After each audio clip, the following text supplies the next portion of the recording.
Irmãos, antes de nós lermos o texto bíblico, o que me traz a tratar desse assunto aqui com vocês hoje à noite é um livro que eu escrevi, que foi publicado em outubro do ano passado pela editora Fiel, chamado Depressão e Graça. E uma das coisas que mais tem chamado minha atenção ultimamente não é só estudar sobre a depressão, mas é a relação entre a depressão e o suicídio. E ultimamente a gente tem visto, embora muita gente ache que é moda e tal, eu também acho que é, mas moda é aquela coisa que quando ela vem e vai embora. Mas enquanto ela está, ela deixa marcas e causa estragos, não é? E algumas coisas sempre ficam. Hoje muita gente tem falado da tal da baleia azul e da brincadeira e que, enfim, no final acaba levando os adolescentes, alguns adultos também, ao suicídio. Mas um pouco se sabe sobre isso, de onde vem realmente. Muita gente fala que vem daqui, vem de lá, quem está cuidando é fulano, quem está cuidando é ciclano. Mas o fato é que o que está por detrás do coração de muita gente que entra nisso é a depressão. O que está por trás do coração e da vida, e muitas vezes da família, é desorientação também. E muitas vezes a própria depressão mal compreendida, mal tratada, que acaba levando para esse tipo de consequência. E não é só esse tipo de coisa, esse tipo de brincadeira, esse tipo de jogo, de desafio. Esse tipo de comportamento, o comportamento do suicídio decorrente da depressão, sempre existiu, desde o início da história da humanidade. Ele só muda de nome, de tempos em tempos, e acaba mudando de jeito, não é? De tempos em tempos. Hoje nós vivemos isso de um jeito, mas saibam vocês que morrem muito mais pessoas por causa de suicídio, decorrente de depressão no mundo hoje, do que de gente que se matou por conta da baleia azul, da arara azul, do chinelo azul, seja lá do que for azul. Muito mais por conta da depressão quando não compreendida. O maior problema do mundo hoje não é a baleia, o maior problema do mundo hoje, e também não é a depressão. Mas o que eu tenho percebido é a má compreensão do que é a doença depressão. E há muita gente que nem mesmo doença a considere. E enquanto as pessoas estiverem mal compreendendo esse problema e esse fato e essa doença, gente vai continuar a morrer, gente vai continuar a se matar. E às vezes eu fico me perguntando de quem é a culpa. Se é daquele que nesse estado tira a própria vida, ou se é de uma sociedade inteira que simplesmente dá as costas e não se interessa em conhecer mais sobre o assunto.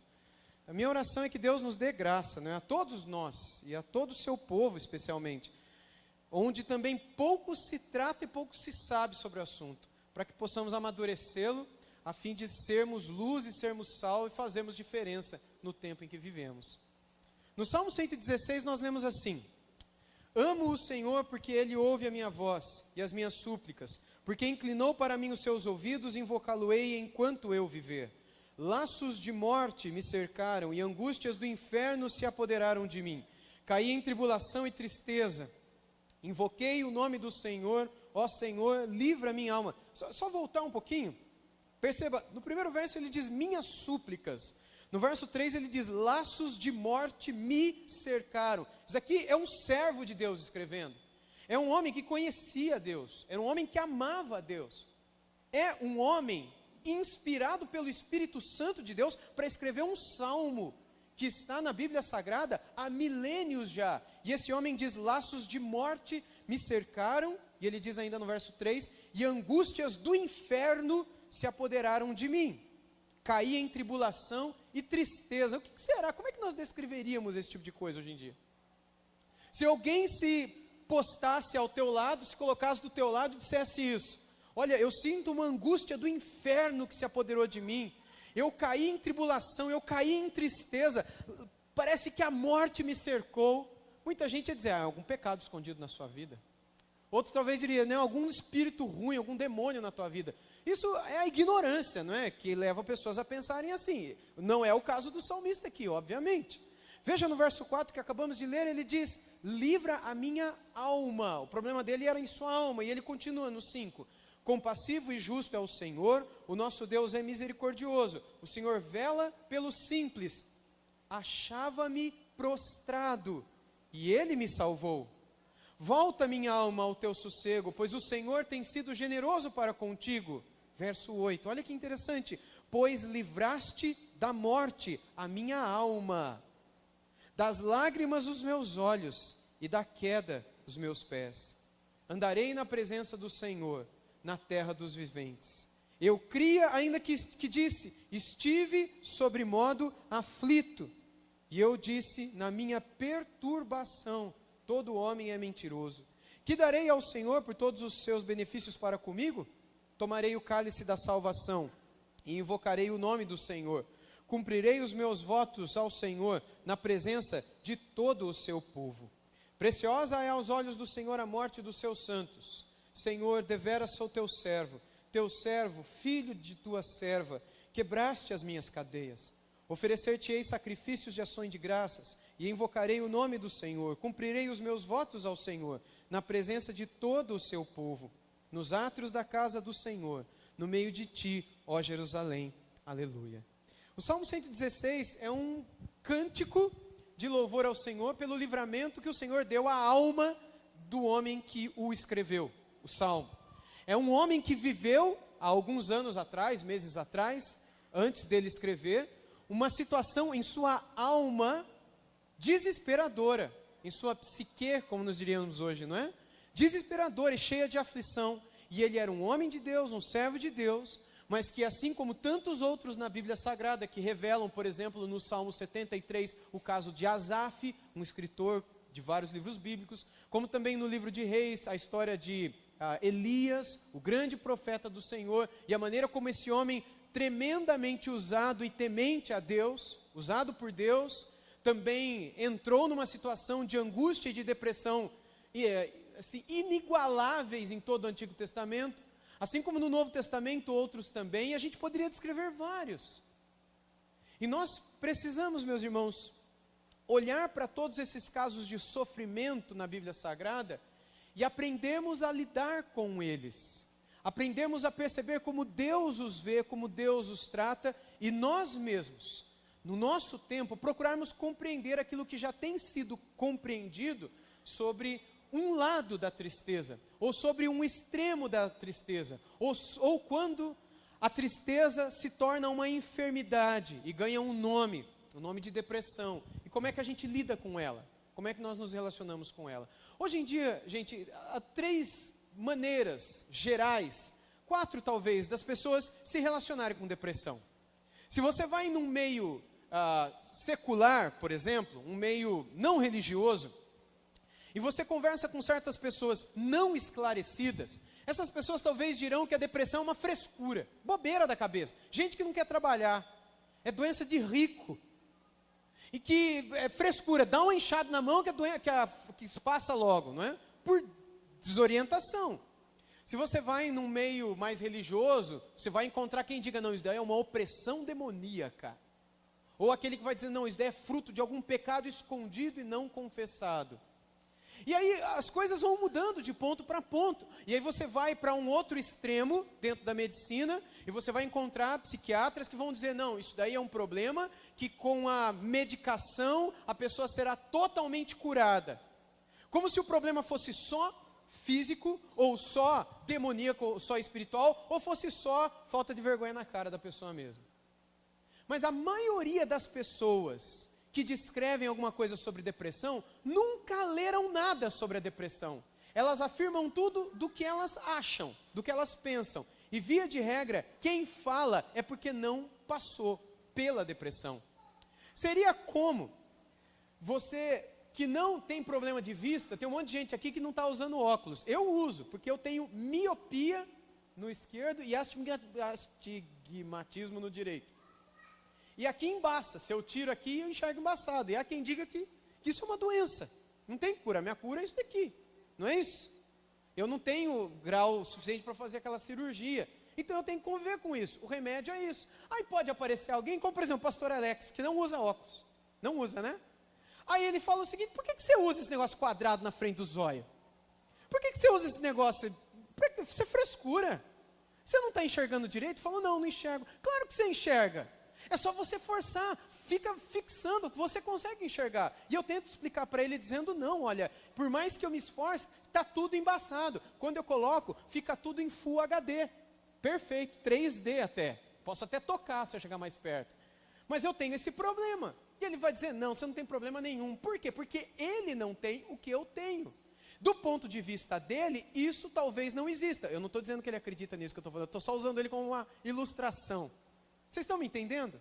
Assim, aquele que não tem, aquele que não passa pela situação, talvez nunca compreenda a necessidade de alguém de usar um negócio aqui na frente dos olhos, pendurado nas orelhas, que incomoda demais, se bem que depois de um tempo se acostuma, para poder enxergar direito. Assim também pessoas que nunca passaram por depressão, muitas vezes têm dificuldade de compreender quando alguém se levanta do lado dela e diz, olha, para mim, isso é como vestir uma roupa de madeira. Não levanta, mas eu não consigo, come, mas eu não consigo. E a pessoa não consegue compreender, por quê? Talvez porque ela não tem o problema. E porque ela não tem o problema, talvez ela tenha dificuldade de enxergar o problema. E com a dificuldade que ela tem de enxergar, e com a falta de vontade de pesquisar e estudar, muitas vezes vem à mente dessas pessoas padrões sociais, levianos, maldosos e irresponsáveis, que acabam catalogando tudo com o mesmo padrão. Ou como dizem, coloca tudo dentro do mesmo saco e dizem que tudo é a mesma coisa. Do tipo, não, é tudo assim porque eu tive uma vizinha, e a minha vizinha, no problema dela não tinha problema nenhum. Então se tem outro que tem um problema, já generaliza. Ou às vezes acontece também de alguém que cometeu um erro muito grave na vida, um pecado mesmo, e a pessoa acabou enfermando espiritualmente, fisicamente, por conta de uma psicossomatização daquilo, e aí você tende a achar que toda depressão é fruto de um pecado escondido. Eu quero fazer com vocês aqui mais uma espécie de estudo sobre o assunto do que uma explicação, uma exposição bíblica, que é o que normalmente eu faço na igreja que pastoreio em Araraquara. E eu quero começar com uma frase que vai aparecer aqui para vocês, foi escrita por Andrew Solomon, um autor americano. Ele não é cristão, mas ele escreveu um dos livros mais respeitados sobre a descrição de uma depressão. O livro se chama O Demônio no Meio-Dia. Se você pesquisar, você vai achá-lo. Foi publicado pela Companhia das Letras. E ele descreve pelo que passou e a tristeza que sofreu, sobretudo no meio do dia, ao longo de vários meses, e também várias pesquisas e vários, enfim, tratamentos e vários termos, várias questões realmente técnicas sobre o assunto, para tentar esclarecer para aqueles que estão entrando no conhecimento desse assunto. E ele diz assim, lá pelas tantas: um tratamento inteligente requer um exame atento de populações específicas. A depressão tem variações significativas entre crianças e idosos e cada um dos gêneros. Os dependentes químicos formam uma grande subcategoria própria. E o suicídio, em suas muitas formas, é uma complicação da depressão. É fundamental entender como a depressão pode ser fatal.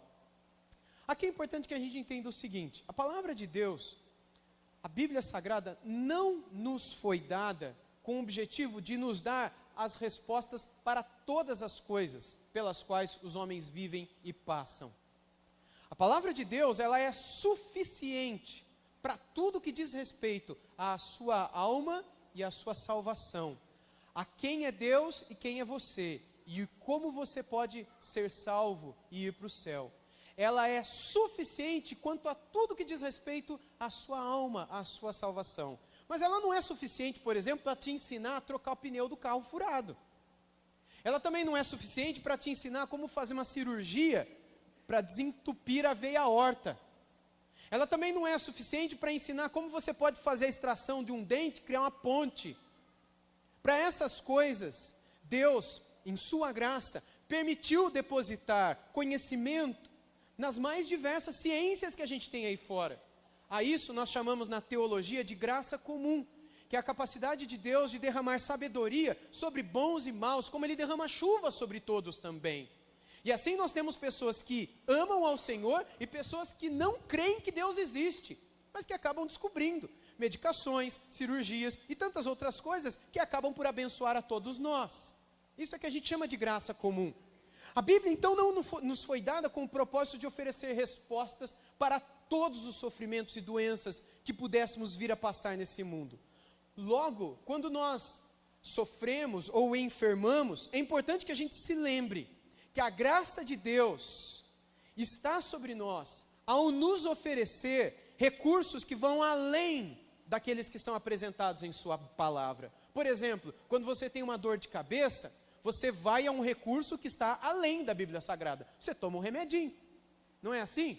Se você sabe que você está com um problema, uma inflamação no apêndice, você precisa fazer uma cirurgia por conta da apendicite, você não vai abrir a Bíblia e orar para que aquela apendicite seja curada. Você pode fazer isso. E nós cristãos cremos que o nosso Deus é poderoso para curar. Não cremos? Amém? Mas Ele cura todas as pessoas pelas quais você ora para ficarem curadas? Nem no Novo Testamento foi assim. Lembra do apóstolo Paulo recomendando a Timóteo tomar um pouco de vinho por causa do problema no estômago que ele tinha? Ele que curou algumas pessoas, Paulo.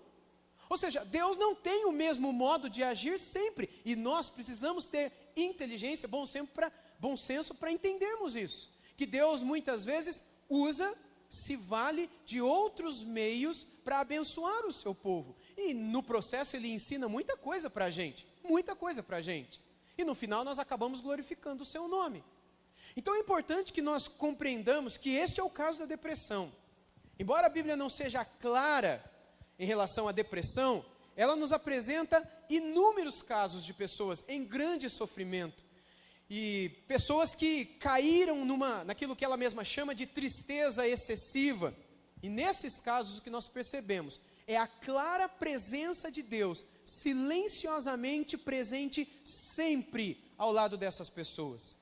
E embora a Bíblia não nos apresente um tratado sobre depressão, ela nos oferece caminhos da graça de Deus sobre aqueles que sofrem, além de nos mostrar como o próprio Deus abordou os vários casos de pessoas em depressão, ensinando-nos também como abordá-las e como tratá-las. Além disso, a Bíblia nos mostra como a graça de Deus aconselhou certas pessoas, a fim de que essas pessoas não se suicidassem, não dessem fim de suas próprias vidas, como era o desejo delas. Vocês se lembram de pessoas na Bíblia que são considerados heróis da fé e que pediram a morte, que quiseram a morte? Você lembra? Me lembre de algumas então, por favor. Quem? Elias foi um que pediu para Deus matá-lo. E ele foi um homem de Deus ou não foi? Um grande homem de Deus. Quem mais? Jonas. Quem mais? Paulo. Ele diz que quando ele estava na Ásia, saindo da Ásia, Galácia para Corinto, ele chegou a desesperar da própria vida, e no original a expressão traz por trás de si a ideia de alguém que pensou em suicídio, mas ele não cometeu. Moisés, em Números 11, vocês lembram de Moisés? Quando o povo estava pedindo, Moisés, a gente está no meio do deserto, e aqui a gente não tem nada, só tem esse maná que cai do céu, a gente não tem mais as carnes do Egito, os alhos, os pepinos, os cebolões, e a gente só tem isso, nem água direito a gente tem. E aí Moisés foi se irritando, em Números 11, no final ele vai orar a Deus e diz: Deus, me mata de uma vez, acaso fui eu que dei à luz a toda essa gente? Para eu ter que agora alimentá-los e carregá-los no deserto, sabe o Senhor até quando? Então ou o Senhor dá o que eles querem, ou o Senhor me mata de uma vez, porque eu não aguento mais viver. Elias disse isso para o Senhor também: Senhor, eu não sou melhor do que os nossos pais, mata-me de uma vez, porque todo o teu povo quebrou a tua aliança, todos os teus profetas foram mortos ao fio da espada, só eu sobrei, não sou melhor do que ninguém, me mata de uma vez. E tantos outros, homens de Deus, que passaram por certas situações de angústia da alma, Não sei se você já se sentiu assim alguma vez na sua vida, não com pensamentos suicidas. De modo geral, todo mundo já pensou em suicídio, mas não de se suicidar. Mas já parou para pensar, que loucura é essa, não é? O que leva uma pessoa a fazer isso? E todos nós, eu nem vou pedir para levantar a mão, porque eu desconfio que todos nós, se não a grande maioria de nós, tem alguém perto de si, algum conhecido, ou talvez até algum familiar, ou alguém da própria igreja que cometeu suicídio. Todos nós. É algo muito mais perto de nós do que nós imaginamos. Mas graças a Deus, o Senhor tem permitido ser depositado em outras ciências do conhecimento humano, aquilo que pode nos oferecer alguma ajuda. E é importante que aqueles que ajudam os que sofrem, sejam encorajados a lidar com os depressivos, fugindo da ideia inicial de que seja um demônio, ou de que seja um pecado na vida do depressivo, ou de que seja só uma bobeira, uma frescura na vida dele. Com isso, eu não afirmo que não possa ser um pecado. Na Bíblia há casos de pessoas em depressão por causa de pecado. Eu também não quero afirmar que não possa ser demônio, porque na Bíblia nós temos pelo menos 2 casos. Um é claríssimo, que é o caso de Saul, que diante de uma opressão demoníaca, ele entrou num estado de tristeza e de angústias terríveis. Aquilo que seria facilmente diagnosticado como depressão nos nossos dias. Mas, o que nós devemos evitar são os exageros, são os generalismos. A gente não pode começar daí. Se a gente fizer isso, dizer que é tudo pecado, tudo demônio, nós iremos prejudicar alguns do precioso povo de Deus em seus momentos de maior fraqueza. Quando a gente para pensar no suicídio, o que leva uma pessoa ao suicídio? Muita coisa tem sido escrita, eu tenho estudado bastante sobre esse assunto nos últimos dias, e pouco se sabe na verdade, embora muitos casos tenham sido pesquisados. Mas o que se tem de certo, cientificamente, com base em pesquisas, em conversas, principalmente com cristãos, com familiares de cristãos, eu estou falando aqui de pesquisas cristãs, não estou falando nem fora do nosso meio, é que o que antecedeu o estado final daquela pessoa foi um período de depressão. Foi um período de depressão não compreendido. Embora algumas pessoas vão dizer que talvez seja demônio, mas na verdade, o que acompanha muitas pessoas é de fato uma doença. Tem uma estatística, eu até trouxe aqui alguns slides para ajudar vocês nisso, do David Murray, que escreveu há algum tempo atrás o livro Crente Também Tem Depressão, publicado pela editora Puritanos, que ele escreve o seguinte dado no seu livro. 1 em cada 5 pessoas experimenta depressão, e 1 em cada 10 uma crise de pânico em algum estágio da vida. Há uma estimativa de que 121 milhões de pessoas em todo o mundo sofrem de depressão, e de que 5,8% dos homens e 9,5% das mulheres experimentarão um episódio depressivo em algum ano. Suicídio, que é algumas vezes o resultado final da depressão, é a causa principal de mortes violentas em todo o mundo, contabilizando 49,1% de todas as mortes violentas, comparados com 18,6% na guerra e 31,3% por homicídio. Não sei se você conseguiu compreender, mas mais gente morre no mundo por causa de depressão do que gente morre em guerra, e do que gente morre em homicídios. Homicídio é quando eu vou e mato você. Mais gente se mata, comete um assassinato de si mesmo por causa de depressão, do que pessoas morrem na guerra e do que gente morre por conta de homicídio. E talvez você pense, não, mas daí é coisa de países ricos, né? Tipo Estados Unidos, Noruega, Dinamarca, Japão, esses países onde as pessoas elas arrumam tempo. Aqui no Brasil é um país pobre, a gente não tem tempo para a gente trabalha, né? Os nossos políticos trabalham, o nosso povo trabalha, todo mundo aqui não tem tempo para pensar nessas coisas. Mas quando você para pensar e para analisar as estatísticas que também estão no nosso país com relação a suicídio decorrente de depressão, inclusive no meio do povo cristão, os dados são assustadores, meus irmãos. A gente precisa começar a olhar com carinho para isso. E aprender a lidar com o que sofre, da mesma maneira como Deus os olha. Diante de um quadro desse, o que a gente tem que ter em mente? Que um aconselhamento irresponsável da nossa parte, no aconselhamento de uma pessoa, pode levá-la à morte. E não são poucos os casos de pessoas que se suicidam porque não se tratam. Pessoas que se suicidam porque não tomaram os medicamentos prescritos, porque não seguiram o conselho corretamente dado por tal ou qual pessoa que estava acompanhando e ajudando aquela pessoa em sofrimento. E essas pessoas não ouviram os conselhos, não tomaram o medicamento, não deram os passos que o profissional da área da saúde os orientou a dar, tão somente porque alguém disse para eles que eles ficariam bem se tão somente eles confessassem a Deus os seus pecados e confiassem em Deus. Então confie em Deus, Deus vai te curar. Toma esse remédio não vai nesse psiquiatra não dá bola para psicólogo não, psicólogo é tudo do diabo, psiquiatra também, e remédio é bala do capeta. Você não tem fé? E aí a pessoa fica naquele constrangimento, pessoa simples, pessoa que mal a Bíblia leu na vida, e pessoa que ouve uma frase do inferno, dessa que eu estou falando, e que acha super piedosa, que fala, não, eu vou orar, meu Deus vai curar. E aí a doença piora, se agrava, e a depressão, quando ela atinge certos níveis sérios e graves, ela causa alterações no comportamento cerebral, por conta de alterações nas taxas hormonais, e a pessoa é capaz de ter atitudes inimagináveis, ela nem mesmo tem consciência do que ela está fazendo, ela é capaz de matar a si mesma, assim como ela é capaz de matar a outra pessoa, e ela nem sabe o que ela faz. Gente, suicídio não é a única coisa que é decorrente da depressão, homicídio também. Vocês já ouviram falar de depressão pós-parto? O que é a depressão pós-parto? Depressão pós-parto é uma doença, uma enfermidade que acontece nos hormônios de uma mulher, se é parto só pode ser mulher, não é?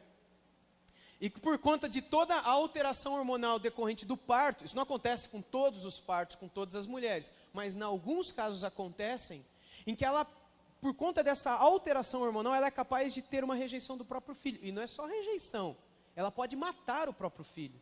Não são poucos os casos de mulheres com depressão pós-parto que mataram. Você consegue imaginar uma mulher, acabou de ter o filho, ela estrangula o filho, chega em casa, mata o filho. Aí depois, de devidamente medicada, e quando ela volta em si, e ela para pensar no que ela fez, não são poucas as que se matam, de tristeza. Ou aquelas que carregam para o resto da vida uma amargura incurável, por conta da loucura que elas cometeram. Mas se você pergunta para elas, elas não tinham consciência do que elas estavam a fazer. Por quê? Porque elas estavam num estágio de depressão, de enfermidade, de alteração.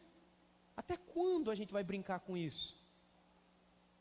Há muita gente levando a sério isso. Mas ainda há um número considerável de pessoas que está dando cada vez mais as costas para isso.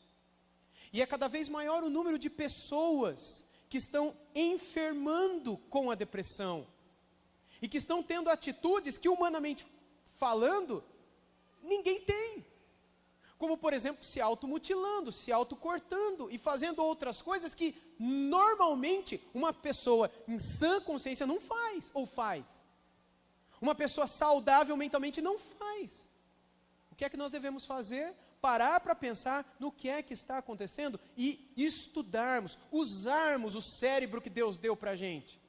Não deixar que a cabeça fique vazia, como porta aberta para qualquer besteira que alguém queira colocar lá dentro. É uma doença. Se devidamente tratada e cuidada, a pessoa não chega a esse ponto de matar alguém ou tirar a própria vida. No final de 2015, meus irmãos, durante uma semana de pregações na cidade de São Luís, no Maranhão, eu falava sobre esse assunto, e eu fui convidado para falar, por conta de um político lá da cidade, que, enfim, soube que eu estava ali, falando daquele assunto, ele inclusive foi responsável por aquele evento, e ele me levou numa rádio da cidade para falar, uma rádio de grande alcance, que chegava em mais de 100 cidades no interior do Maranhão. E aí o combinado era o seguinte, 1h30 de programa, era um sábado, uma sexta ou sábado à tarde, não lembro agora, era sexta ou sábado à tarde, 1h30 de programa. O combinado comigo foi o seguinte, você vai falar 45 minutos, os outros 45 minutos, a gente vai abrir para perguntas. Se ninguém ligar, você inventa alguma coisa para falar. 1h30 o programa. Falei, tá bom. Eu me preparei para falar 1h30, embora eu falei, eu vou falar 45, se ninguém ligar, eu falo os outros 45. Falei os primeiros 45, e nos outros 45, não houve 1 minuto de intervalo. Foi o tempo todo preenchido de telefonemas, mas um caso me marcou, e foi o caso de uma senhora, já com uma idade aparentemente, uma jovem senhora, digamos assim, lá com seus 50, 60 anos de idade, e ela perdeu a mãe, há alguns anos atrás, sua mãe com seus 85, quase 90 anos de idade. Ela disse, pastor, eu estou ligando, e ela já com a voz tremendo, e aparentemente chorando pela voz, porque eu quero que o senhor me explique onde é que está minha mãe, e o que aconteceu com a minha mãe. Ela falou, minha mãe, pastor, e passando mil coisas na minha cabeça, né? Onde está minha mãe, o que aconteceu com a minha mãe, e ela quer que eu explique para ela, Então, eu prestando atenção, porque eu vou ter que responder, muita gente ouvindo. E ela disse, pastor, a minha mãe, só para o senhor saber, ela, desde a sua adolescência, quando ela se converteu, bem novinha, ela foi uma mulher de Deus, uma pessoa temente a Deus. Ela sempre foi membro da Assembleia de Deus, e sempre foi uma mulher de oração, sempre foi uma mulher temente a Deus, sempre. Ela se casou, teve todos os filhos, todos nós estamos no caminho de Deus, todos nós aprendemos a amar a Deus vendo minha mãe, pastor, orar, ler a Bíblia, ajudar missionário, abençoar a vida de outros irmãos, de outras senhoras. O que ela ganha, pastor, eu nunca vi minha mãe gastar tudo que ela ganha com ela mesma. Ela vivia com o pouco que ela tinha, porque dava para ela comer, principalmente depois que a gente cresceu, que a gente já não dependia mais dela, o resto ela dava para todo mundo, pastor. Para que as pessoas tivessem com o que comer, com o que vestir, com o que comprar remédio, abençoando a vida das pessoas. Minha mãe, ela começou a descrever a mãe dela assim, uma mulher de Deus. Ela falou, pastor, há um tempo atrás, a minha mãe, do nada, ela falou que não queria mais ir para a igreja, que ela não tinha mais força de ir para a igreja. E aí, pouco tempo, assim, uma semana, ela já não saía mais da cama. E a gente chegava para ela é uma mulher super ativa. Não sei se a minha mãe é assim, é super ativa. Minha mãe não tem dia de folga, não tem descanso, não tem nada. Se quer matar ela, você senta ela na cadeira para cortar o cabelo. Ela capaz dela pegar a tesoura e cortar, super ativa. E essa senhora ela descreveu essa hiperatividade que eu vejo na minha mãe. E ela descreveu a minha mãe dizendo que não conseguia mais levantar da cama. E aí a gente dizia para ela, não mãe, a gente colocava o pé dela para fora da cama, ela colocava, mas ela não sentia. E ela não queria mais comer. E aí a gente chamou o pastor veio, orou por ela, não aconteceu nada. Aí o pastor veio de novo, o pastor falou, é algum pecado que ela cometeu. Algum pecado escondido na vida dela, enquanto ela não confessar, Deus não vai perdoá-la. Ela está que nem Davi, prostrada, pecado. Pastor, minha mãe tem 90 anos. Adultério, mentira, algum pecado escondido porque não é possível que uma mulher de Deus, não é possível o crente ter depressão. Sabe essa ignorância? Não é possível o crente ter depressão. Como se puder, não é possível que crente seja míope. Não é possível que crente tenha a veia entupida. É a mesma ignorância. Aí não é possível que crente tenha depressão. E aí, aquele pastor nunca mais apareceu naquela casa, porque a senhora começou a definhar, a emagrecer, a secar de fato, não comia mais, e aí começaram a preocupar, porque viram que a mãe ia morrer. Alguém sugeriu de levar no médico, mas ninguém quis levar no médico, nem a mãe quis ir, porque para todo mundo ir para o médico seria a mesma coisa que ir para o inferno, não é? Desconfiar do poder de Deus, não é? E aí então trouxeram outro pastor. O pastor começou a expulsar todo demônio que você possa imaginar, dizendo que aquilo era um demônio na vida dela. E aí depois veio outro pastor. Aí esse pastor trouxe óleo, trouxe sal grosso, trouxe, enfim, erva. Parecia uma carne de churrasco preparada, sabe? Óleo, sal grosso, erva. É triste, né? Se não fosse cômico. E chegou um momento que a mãe pediu para que não trouxesse mais pastores. Porque ela já não suportava mais aquilo. E a família também não suportava mais. E essa senhora, descrevendo o estado da mãe, disse para mim, pastor, um dia, nós chegamos no quarto de manhã, e abrimos a porta, porque vimos que ela não levantava, que ela não respondia, nem para o nosso bom dia, e a hora que a gente abriu a porta, a gente viu que a nossa mãe estava deitada de lado, com a boca cheia de espuma, morta, com um veneninho de matar rato, aqueles veneninho preto, que ela tomou no meio da madrugada, pastor, e ela se matou. Todo mundo aqui está falando que ela está no inferno, pastor. Porque quem se mata vai para o inferno, e falam que está na Bíblia.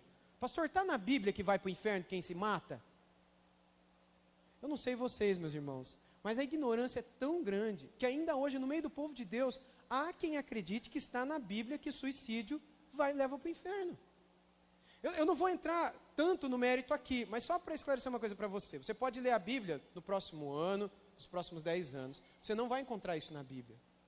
Você vai encontrar 7 pessoas na Bíblia que se suicidaram. Eu sei porque eu já estudei. 7. 6 dos casos são casos condenáveis, onde supostamente todas essas pessoas estão no inferno, pelo que a própria Bíblia descreve. Eu vou mencioná-los aqui no final. Mas um desses casos, ele não está no inferno. E é interessante que a gente entenda também como Deus lida com esse assunto. Agora, vocês sabem quando surgiu essa ideia de que o suicida vai para o inferno? Isso surgiu na Idade Média, meus irmãos. Quando também, eu não vou entrar na questão histórica aqui, mas na baixa Idade Média, quando os casos de suicídio começaram a crescer demais, antes do século XIV, quando a peste negra varreu quase que 50% da população mundial da época, antes da peste negra, um grande número de suicídios começou a surgir. E então, dentro do cristianismo da época, que só existiu a Igreja Católica Apostólica Romana, convencionou-se esse dogma de que o suicida vai para o inferno. Isso não está na Bíblia, mas a Bíblia não estava na mão do povo naquela época e o povo não podia consultar. E todo mundo começou a acreditar. Isso é uma verdade? Não, isso não é uma verdade, isso é uma mentira. Mas foi uma mentira inventada com a melhor das intenções. Porque foi como que proteger as pessoas para as pessoas não se matarem.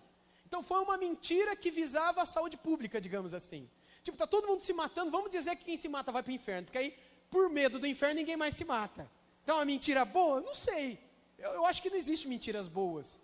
E eu acho que a gente não deve enganar as pessoas com a palavra de Deus. Mas foi nesse contexto que nasceu esse dogma de que o suicida vai para o inferno. Porque isso não está na Bíblia. Deus trata de outra maneira. Deus não lida preto no branco. Do tipo, vai para o céu ou vai para o inferno? É assim ou é assado? Nós somos assim. Porque nós achamos que nós podemos comprar os céus. Podemos barganhar com Deus. Mas Deus quer mudar o nosso coração. Deus quer mudar a nossa mente, Deus quer que a gente compreenda o quanto Ele é maravilhoso, e que o céu não é assaltado por esforço, mas é recebido por graça, quando nós o amamos como por Ele fomos amados. Enfim, quando o suicídio foi colocado nessa categoria, de algo que faz com que você perca a salvação, ele foi colocado como algo que visava uma saúde pública, mas que no fundo, era um engano público também. Aí quando eu paro para pensar no caso dessa mãe, dessa senhora que tirou a própria vida, e cuja filha e os demais filhos acabaram sofrendo por demais, por causa daquele suicídio, pensa comigo, de quem que é a culpa dessa mulher que se matou? A culpa é dela? Presta atenção na minha pergunta. Se alguém chegasse para aquela mãe e dissesse o seguinte: mãe, a culpa é dela, ela não podia ter tirado a vida dela. De quem é a culpa por aquela senhora ter tirado a própria vida? É dela mesma? Ou não teria uma parcela de culpa aquele que disse para ela que era frescura dela, que ela não deveria ter procurado um tratamento, que ela não deveria procurar conhecer qual era o real problema dela? Aquela senhora no final de tudo perguntou para mim: pastor, onde está minha mãe? E por que a minha mãe fez isso consigo mesma? O que aconteceu com ela? E eu disse para ela: minha irmã, Deus diz que nós não podemos julgar se uma pessoa está no céu ou no inferno. Fique em paz, que a Bíblia não diz absolutamente nada sobre quem se mata, para onde vai. A Bíblia só fala que quem entrega a vida a Cristo, quem se converte verdadeiramente a Cristo e o serve e o ama por toda a vida, que o sacrifício de Cristo por essa pessoa é maior do que qualquer pecado por ela cometido.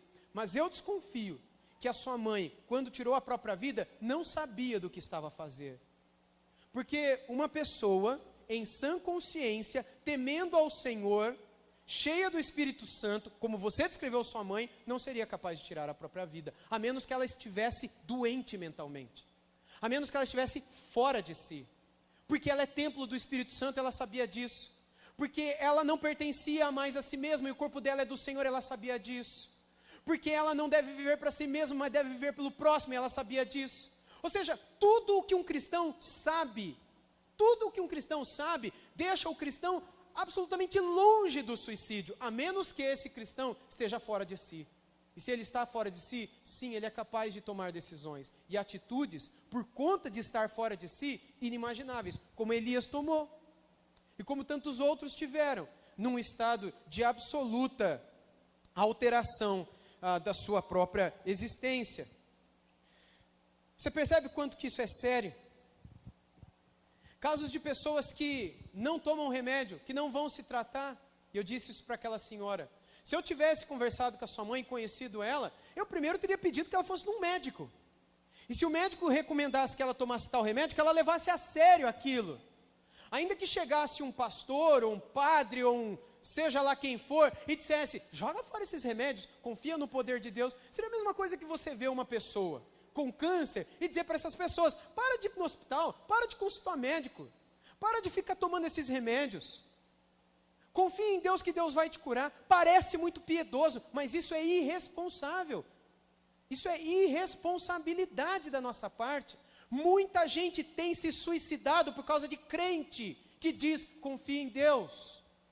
Muita gente tem perdido a vida por conta de outros irresponsáveis que dizem para eles, não, você não toma remédio não, não vai em médico não, não procura ajuda não. E aí essas pessoas que já estão debilitadas, fragilizadas mentalmente, elas por temerem a Deus, elas acabam levando a sério o que esses irmãos dizem para ela.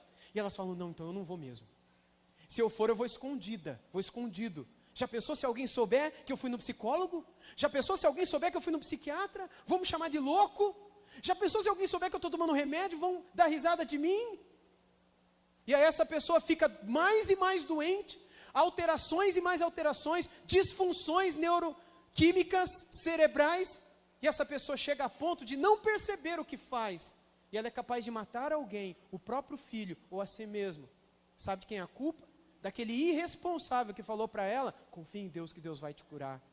Parece muito piedoso, mas é a piedade dos fariseus.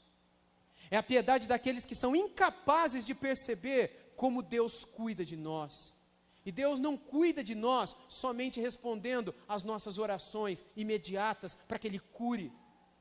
Deus, Ele usa pessoas para nos abençoar. Deus usa meios outros para nos abençoar. Ele não simplesmente enche a nossa barriga com comida quando a gente está com fome, mas Ele dá o alimento para a gente comer.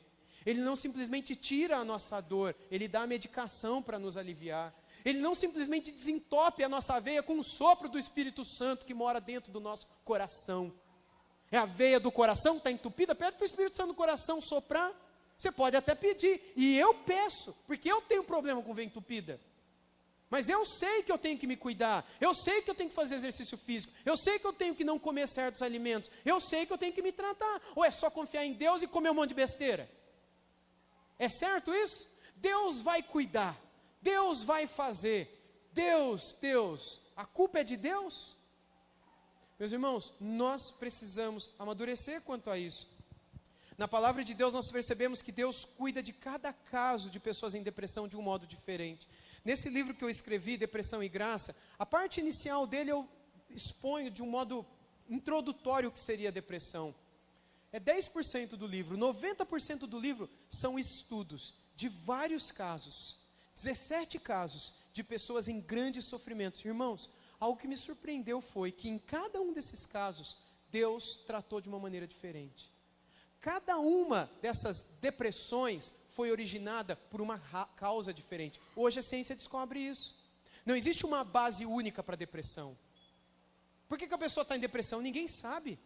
É necessário um estudo imenso, complexo, porque cada caso é um caso. Logo, generalizar é muita irresponsabilidade e muito perigoso. Meus irmãos, não é raro o caso de pessoas que se matam porque deixam de se medicar, porque deixam de procurar um profissional, porque alguém aconselhou irresponsavelmente aquela pessoa.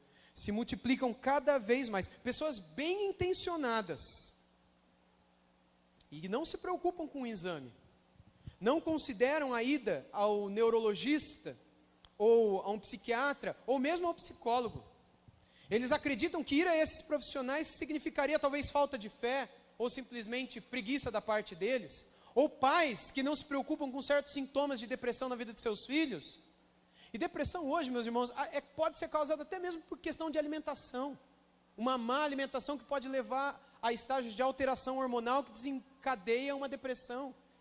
E a gente precisa entender que se chega no nível da depressão, é doença. Agora, tem muita gente que fala que depressão que realmente não é. Tem muita gente que está triste e que confunde tristeza com depressão. Depressão é doença, tristeza é tristeza. Por exemplo, tem muita gente que perde um ente querido e que no estado de luto diz que está em depressão. Luto não é depressão. Luto e sofrimento e tristeza são coisas que nós passaremos até o último dia da nossa vida. O problema é que a gente vive numa sociedade quando não se pode mais sofrer, não é verdade? É proibido sofrer, todo mundo tem que ser feliz. Então você não pode ter dor, você não pode ser pobre, você não pode ser careca, você não pode usar óculos. Você tem que ser perfeito, tem que ser feliz. Então se você está triste, você toma um remédio, que é o outro extremo. Um extremo são os cristãos que falam, não toma remédio, não vai médico, não é. O outro extremo é aquele que se entope de medicamento por qualquer coisa, para os quais o remédio é um Deus, para os quais o remédio é quem vai curar. Eu estou escrevendo um artigo que talvez entre numa outra edição do livro, com um psiquiatra, que já trabalha há quase 40 anos em João Pessoa, na Paraíba, e que se converteu há 3 anos e meio, e que nesses últimos 3 anos e meio tem mudado totalmente o seu ponto de vista com relação ao dar das medicações, porque embora sabendo que a medicação não cura, taca a medicação, porque entorpece e dá a impressão de que curou, só que o problema não é resolvido também só com medicação. Há toda uma história que envolve aquela vida, e cada caso é um caso, e é necessário carinho, cuidado e atenção. Mas quem é que hoje quer dar atenção? Cada um tem seus problemas, então quanto mais rápido, melhor. Está com muito problema? Eu consigo te ouvir? Consigo. É rápido? É. Não é? Tem um pastor.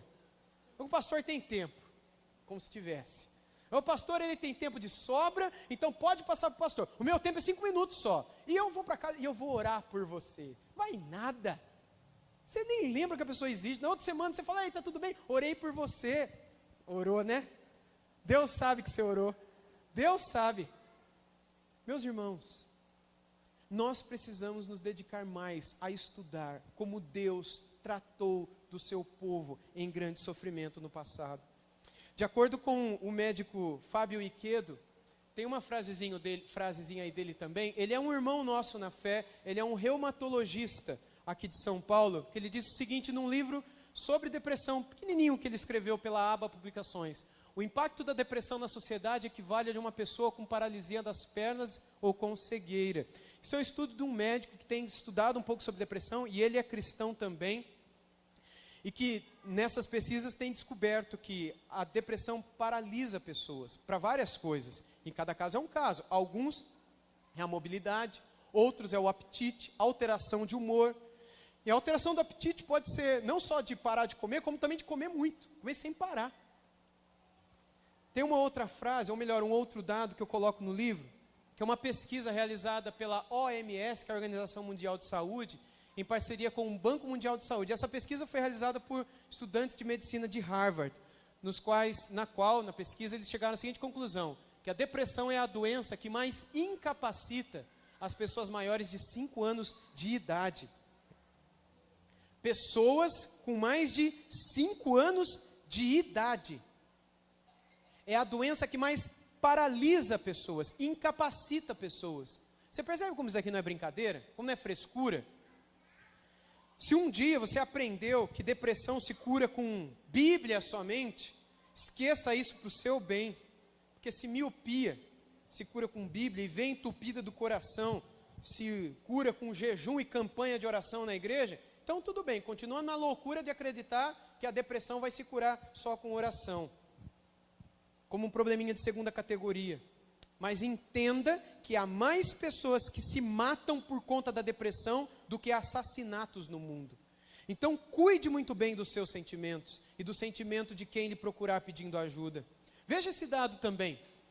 Eu coloco ele no livro. Esse dado é do site suicide.org. Antes de ler, só para você entender, se você pesquisar na internet jeitos de morrer, você não vai fazer isso. Mas tem gente que faz. Tipo, eu quero me matar, mas eu não sei fazer um nó. Então eu vou no Google. Você sabia que o Google ensina a fazer?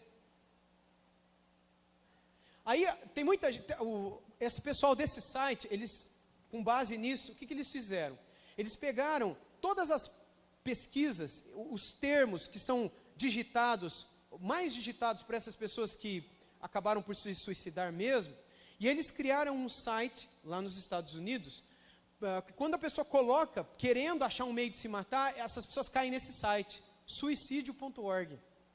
E aí esses sites são cristãos que tentam dissuadir essas pessoas da loucura que elas estão procurando. E procura dar a elas aquilo que falta na alma dessas pessoas, que é o que eu vou falar no final do nosso tempo aqui. De acordo com esse site, então, suicide.org, mais de 30 mil pessoas se suicidam anualmente nos Estados Unidos da América. E a principal razão para o suicídio é a depressão. Quando esta doença mental não é tratada. Enquanto o suicídio por causa da depressão é a 11ª causa de morte nos Estados Unidos, O assassinato é a 13ª causa de morte no mesmo país. Segundo as estatísticas desse site, estes números correspondem ao que ocorre em outros países no mundo, aumentando ou diminuindo as colocações dependendo do país. Ou seja, suicídio tem de ser visto como um comportamento social possível a todos. Se é doença, todo mundo pode ficar doente, todo mundo pode chegar a isso. Principalmente se você tiver alguém na sua família que vai olhar para você e não vai considerar doença, vai considerar que é frescura com você. E aí pode acontecer que você, nessa alteração cerebral, chegue a ponto de tirar sua própria vida, a vida de alguém. Você vai estar doente, você nem mesmo vai perceber o que você está fazendo. E ao invés de você ter pessoas que te ajudam e te levam para um tratamento, vão deixar para lá. Já entre, um outro dado, inclusive, que está logo em seguida, esse eu coloco no livro, de acordo com os dados do Ministério da Saúde do governo federal, no Brasil, 32 pessoas se suicidam por dia. Segundo dados da Organização Mundial de Saúde, o Brasil é o 8º país do mundo em números absolutos de suicídio. Os dados apontam para 804 mil suicídios por ano em todo o mundo, um suicídio a cada 40 segundos. De acordo com a OMS, 90% dos casos poderia ser evitado se um programa de prevenção fosse adotado. Curiosamente, a faixa etária na qual mais se vê suicídio é acima dos 70 anos, principalmente por causa de doenças relacionadas à depressão. E continua, já entre jovens de 15 a 29 anos, o suicídio é a segunda principal causa de morte, e via de regra, por causa da depressão. Dados no Ministério da Saúde de 2014 apontam para 10.600 casos de suicídio no país, aqui no Brasil, naquele ano, 2014. E segundo o depoimento de Alexandrina Meleiros, coordenadora da Comissão de Combate ao Suicídio da Associação Brasileira de Psiquiatria, ao site da Agência Brasil, 98% das pessoas que se suicidaram, nestes 10.600 casos, tinham transtornos mentais como depressão, transtorno bipolar, esquizofrenia, dependência de drogas. Meus irmãos, no meu primeiro ano do seminário, lá no Rio de Janeiro, eu tive um colega. Eu tive mais contato com ele porque ele era da mesma região que eu. Então, eu, caipira do interior de São Paulo, cidade de Araraquara, estudando no Rio de Janeiro. E aí tinha um outro cara lá que era de Ribeirão Preto, cidade vizinha à minha. E aí, então, esse rapaz, casado com a esposa, 2 filhos, e a esposa grávida do terceiro. E esse cara tinha esquizofrenia, ele estava no 3º ano do seminário. Só que ele não queria se tratar de jeito nenhum. Você já ouviu falar de esquizofrenia, não é? É uma doença mental também, não é frescura e nem pecado. E aí esse rapaz, um dia ele sumiu, por conta desses momentos de alucinação. Ele desapareceu do seminário, a esposa desesperada saiu no campus, pedindo ajuda para os seminaristas, e estava eu com outro colega, vindo da Xerox, do seminário. E aí, por favor, aí eu peguei meu carrinho, e junto com esse colega, e ela, os filhos ficaram com uma pessoa lá no seminário, um outro casal no seminário, e a gente foi procurar ele no Rio de Janeiro, e nada de achar. Aí fomos para a rodoviária do Rio de Janeiro, e nada de achar. Ela levou a foto dele, e aí os caras falaram lá, olha, a gente viu um cara parecido com esse indo com as vans, ali. A gente foi falar com os caras das vans, e aí os caras da van falaram, a gente viu um cara assim indo para a região dos Lagos, uma região mais centro-norte do Rio de Janeiro, e fomos nós para lá. E aí fomos para Cabo Frio, Búzios, Arraial do Cabo, toda aquela região, e de carro, cidade em cidade, albergue em albergue, delegacia em delegacia, hospital a hospital, rua a rua, praia por praia, procurando esse rapaz, dias ali, dormindo no carro, na beira da praia, tentando achar o cara, com a esposa desesperada, e nada de achar. A gente volta para o Rio, ia ser feriado no dia seguinte, eu tinha comprado já passagem para voltar para casa, para passar o feriado com a família. Ela voltou para o Rio desconsolada, desesperada, grávida, com 2 filhos pequenos. No que eu voltei, esse outro nosso colega, que foi junto, ele ficou no Rio, porque ele era da região. E aí disseram que acharam ele no centro do Rio, na Cinelândia. Cinelândia é um lugar lá no centro do Rio que não é um lugar muito amigável para se ficar. É um lugar meio, assim... Alguém aqui conhece Cinelândia no Rio de Janeiro? Não é um lugar de gente muito de boa fama, assim, mulheres principalmente, né, no centrão do Rio de Janeiro. Ele estava lá, louco, totalmente fora de si. Aí levaram ele para o seminário. Quando levaram ele para o seminário, conseguiram convencê-lo de voltar para casa para se tratar. Em Ribeirão Preto tem um excelente hospital da USP. E um excelente também tratamento para esquizofrenia e outras enfermidades mentais. Trouxeram ele para Ribeirão Preto, mas ele, não vou tomar remédio, não vou, está tudo bem, eu vou buscar Deus, vai dar tudo certo. E a coisa foi piorando, foi agravando, e foram percebendo que as alucinações estavam graves. Um dia, esse meu colega, que saiu comigo de carro para procurá-lo, pegou esse nosso amigo com esquizofrenia e foram dar uma caminhada na praça. Na praça. No que eles estavam caminhando, conversando, do nada, irmãos. Do nada, estavam conversando sobre coisas assim do dia a dia. Do nada, ele olhou para trás, viu que estava vindo um ônibus, ele saiu correndo e se jogou na frente do ônibus que vinha a milhão. Ele morreu na hora. Ele estava totalmente fora de si. Meus irmãos, nós não podemos olhar para esses casos de pessoas, principalmente as que estão perto de nós e que sofrem, e simplesmente desconsiderarmos como sendo frescura ou um problema de subcategoria. Nós precisamos dar atenção a isso. Eu já vou encerrar. Eu disse para vocês que a Bíblia trata de casos de suicídio. Lá no... Pode colocar, tem 6 casos e mais um, não é? Pode colocar, irmão, por favor. A Bíblia fala, por exemplo, de Abimeleque, em Juízes 9:54, Saul, em 1 Samuel 31:4, o escudeiro de Saul, que depois que Saul se matou, se jogando na espada dele, ele se matou. Aitofel, o próximo é o Zinri, se eu não me engano. Pode ir. Zinri, 1 Reis 16, e Judas, em Mateus 27. E por fim, mais um, que é Sansão, em Juízes 16, 26 a 31. Vocês lembram como é que Sansão morreu? Sansão, ele perdeu as forças, ele estava num lugar preso, aí pediu para Deus devolver a força, arrependido do que ele tinha feito. A história é muito longa, eu vou resumir aqui. Aí Deus deu a força, ele empurrou as colunas, ciente de que ele morreria ali de baixo, mas ele matou todos os filisteus que estavam lá também. Aí uma vez, falando sobre isso, um irmão chegou para mim e falou, não, ele não se suicidou, porque ele é listado em Hebreus 11 como um herói da fé. Sansão é um herói da fé. Ele falou, não, ele fez um sacrifício, não é?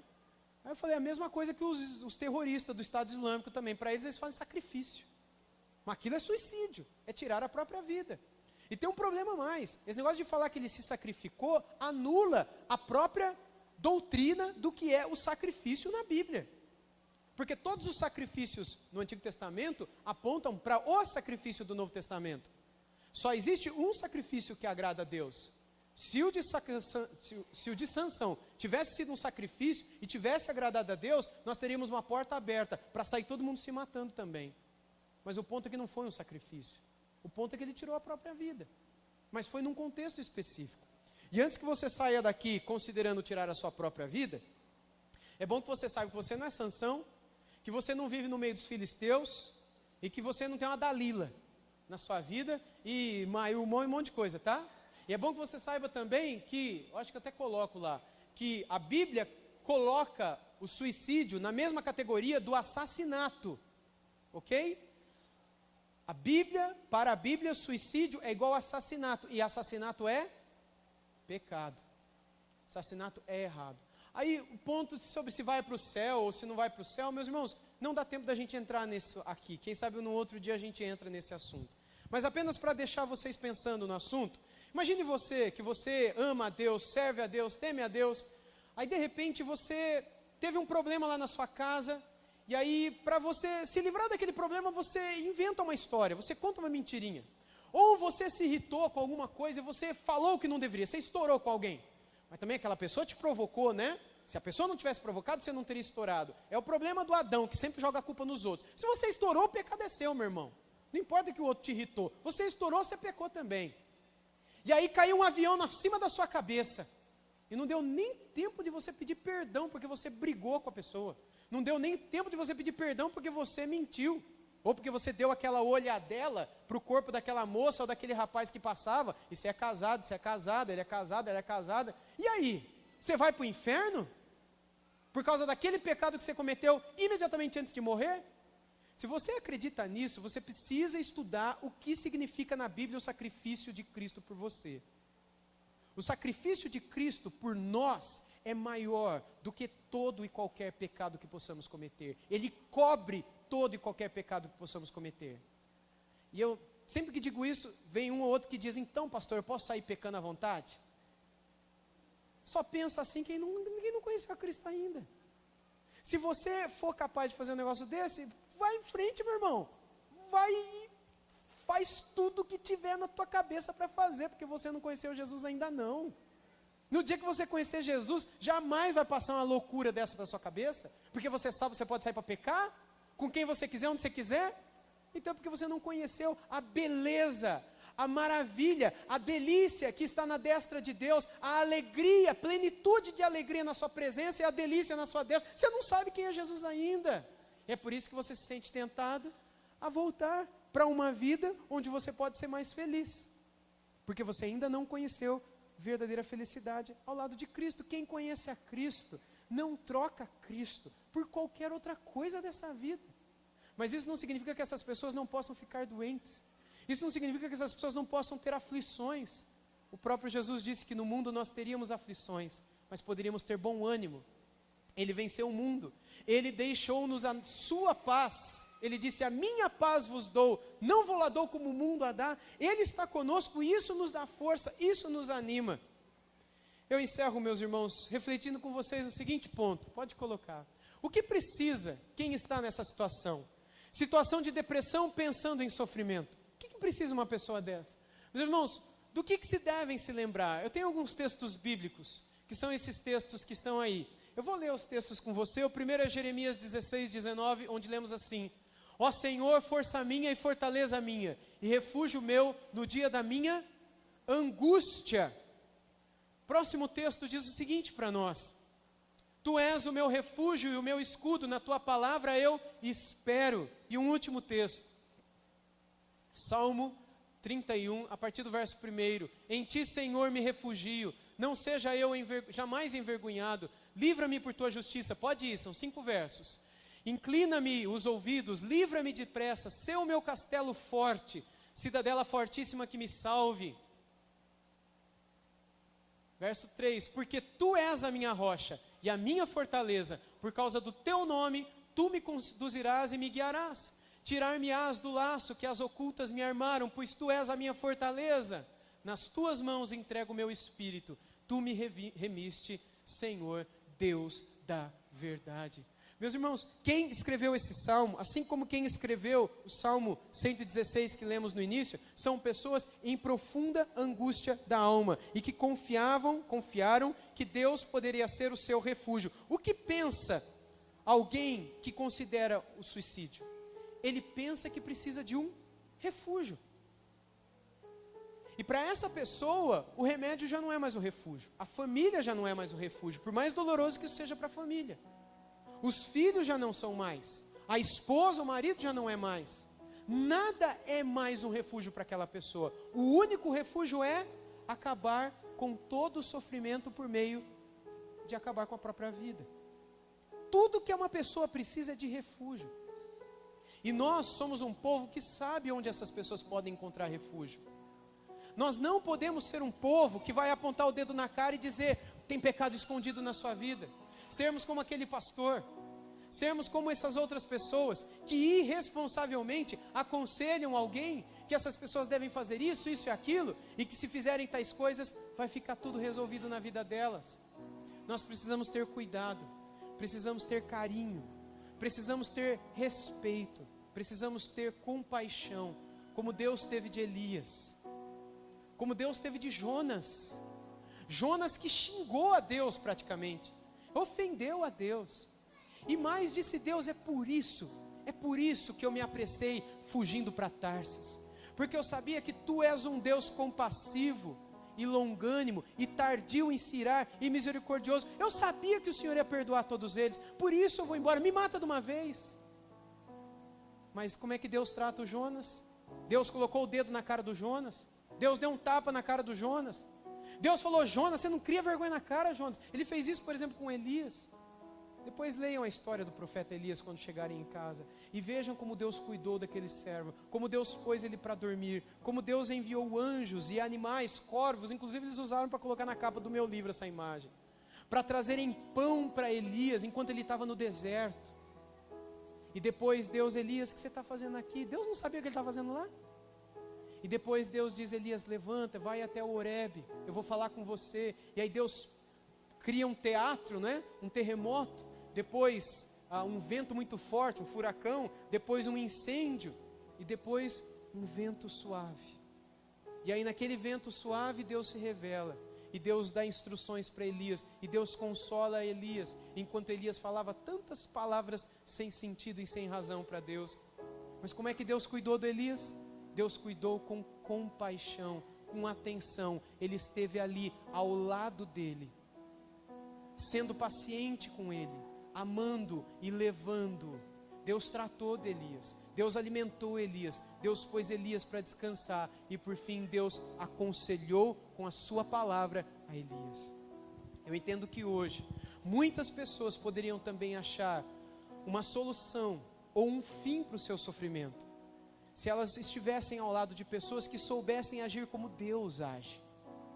Ou seja, que soubessem enxergar nas coisas que há nesse mundo, nas ciências naturais e médicas, enfim, algo que possa trazer orientação, que possa descobrir a razão, que possa trazer certas medicações e tratamentos que vão ajudar a pelo menos colocar aquela pessoa no lugar, saudavelmente, para que depois você possa entrar com a palavra e aconselhá-la em áreas da vida dela que precisam ser tratadas, porque não é um remédio que vai salvar tudo. E aí, então, quando ela estiver em si, você dar a ela os conselhos de Deus, mas o tempo todo acompanhando com paciência e compaixão, mesmo quando a pessoa não estiver falando coisa com coisa, mesmo quando a pessoa estiver inventando histórias, mesmo quando a pessoa estiver fora de si, você que é um servo, uma serva de Deus, aprenda a tratar os que sofrem como Deus também um dia tratou. Aprenda com o cuidado de Deus diante do sofrimento dos seus servos, como nós também devemos cuidar uns dos outros. E como Deus cuidará de nós quando nós estivermos vivendo o nosso vale da sombra da morte. Que Deus nos ajude. Há tanto para falar sobre esse assunto. E eu tenho a tentação aqui de ir até as vigílias da noite com vocês. Mas já acabou meu tempo. E eu espero que Deus possa continuar a edificar a cada um de nós, para que aprendamos com Ele, com a sua palavra, como Ele há de cuidar de nós em nosso sofrimento. E como nós também devemos aprender a cuidar um dos outros.